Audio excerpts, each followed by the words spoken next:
This is Army News reporter Corporal Julia Whitwell interviewing RSM-Army Warrant Officer Grant McFarlane for the first in a series of interviews putting questions from across the Army to its senior soldiers.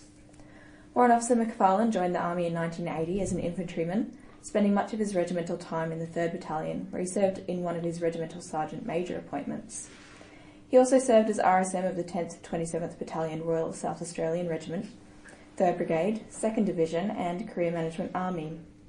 He was also appointed as Wing Sergeant Major at the School of Infantry and as the Career Manager for Infantry Sergeants. Sir, besides being appointed as the 11th RSM Army, can you tell me what you would consider to be the highlight of your 38-year career so far? Good morning, Julia, and thanks for your time. I reflect on this often and come up with a different answer every time, but I think my start point was I wanted to be the CSM of Charlie Company 3RR. Then I think I've moved on as I've got more confident and been given the skills, knowledge and attributes at every point to have a successful career. And I think the other major thing is I've had some really good mentors that have assisted me along the way. Mm-hmm. And when did it become a goal to become the senior RSM Army? I think the start point was when I was RSM 3RR and we went through some challenging times when I was the RSM there. And I think I value add to the system. I enjoy soldiering, I enjoy making a difference. So I've taken every opportunity to move up the ranks. And what do you hope to achieve in your appointment as RSM Army? I think what I want to achieve, I want the soldiers to support the Chief of Army in the direction he's going to take the Army. And be part of the conversation as we move it forward. Mm-hmm. And sir, I have some questions from junior NCOs from the wider Army for you. Corporal Gabriel in RAMI would like to know, what do you see as your biggest challenge? I haven't worked that out yet. I don't know what the biggest challenge is. I just see great opportunity for Army and we all need to move forward with the Chief. But no, I think we're in a good place and we just need to keep moving forward. Corporal Forster in the Royal Australian Infantry asks, a part of the Army's mission statement is to protect Australia's people and interests. With our country so diverse in culture and beliefs, where does the Army draw its morals from in relation to protecting its people? And are they objective, or if they're subjective, what truth value does Army base its decisions on? Okay, a really good question. You've pinpointed one of our great challenges, and that is to get Army's cultural foundations right and to use them to guide our behaviour, whatever our backgrounds are. These cultural foundations are made up of 3 things: our 4 Army values, our contract with Australia, and our moral and ethical decision making. Good soldiering is about making sure our behaviour and what we place value in reflects those 3 things.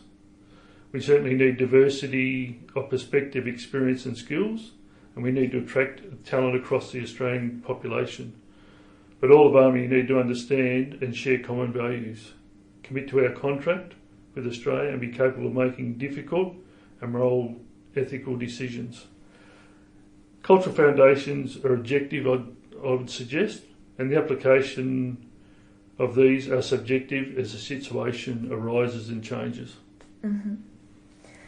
Corporal Danny Daniel of the RAE asks, international engagement opportunities in past years have been, for the most part, limited to senior non-commissioned officers and officers. Is the International Policy Division likely to broaden international engagement opportunities in 2019 for junior NCOs? The current situation, I see us reducing our international engagement, but the Chief of Army has a focus on the Indo-Pacific area, and I think we'll start moving back into those areas with mobile training teams and other opportunities that will include NCOs.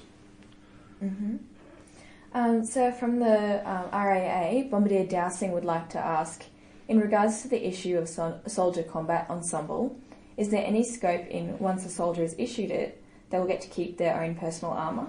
He says, I believe it's far more efficient for a soldier to keep his own SCE and take care of it for his whole Army career. In short answer, there's no. With the technology and the way it moves so fast these days, we need to keep up and make sure that our soldiers are equipped with the best equipment we can give them. And we can't afford to buy enough equipment to equip every soldier. So we go to a situation where it's about access and not ownership. Mm-hmm. Next one is from Corporal Ben Groth from the Royal Australian Infantry. He asks, what is the future of the PESA with respect of the training establishments? And during any transition, will the PESA still be a requirement for the infantry battalions in the ready/readying phase? That's a really good question. And Forces Commander just conducted a review on PESA, and we've benchmarked ourselves against the world best practice, and we've found that the Australian Army is heavy and slow. And our standards don't reflect our recent operational experience or our method of operations. So I think you'll find that we'll move to a graduated combat physical conditioning program that will commence at the point of entry all the way through to point of battle. It'll be a deliberate and planned training program, graduated through progression of training, sustained across the force, informed by evolving best practice. It'll be effective and safe, but there'll be more to follow on this from Forces Command in the near future. Okay, excellent, sir. And lastly, my question is, what can the junior NCOs of the Army do to support you? I think as we started out with one of your first questions, I want junior leaders to go out and lead, be effective, look after their soldiers, manage them, command them. When they do the wrong thing, don't be afraid to fault correct and take the necessary steps to make sure that those things don't happen again, and support the Chief of Army as his endeavour is to keep the Army in motion and move us forward. Mm-hmm. So that's the end of our time. Thank you for fielding questions from your junior leaders in the organisation. This is Army News reporter Corporal Julia Whitwell interviewing RSM Army Warrant Officer Grant McFarlane. Keep an eye out on www.cove.org.au for our next podcast, when we take questions from across the Army to RSM2 Div, Warrant Officer Kim Fellingham. To submit questions, email soldiercove@gmail.com.